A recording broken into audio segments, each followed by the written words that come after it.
します神様、お願い僕の胸潰れちゃいそうだ。桜桜会いたいよ、嫌だ君に今すぐ会いたいよ。天に召します神様、お願い僕の息止まっちゃいそうだ。春に生まれた君を桜って名付けた。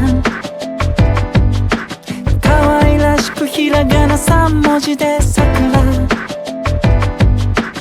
親指くらいのちっちゃな手を握ったらば、まだ開かない目で君はくしゃくしゃ笑った。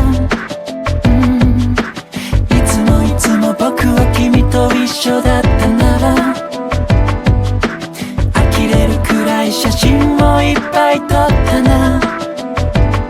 君と僕が似てるって言われて嬉しかったな。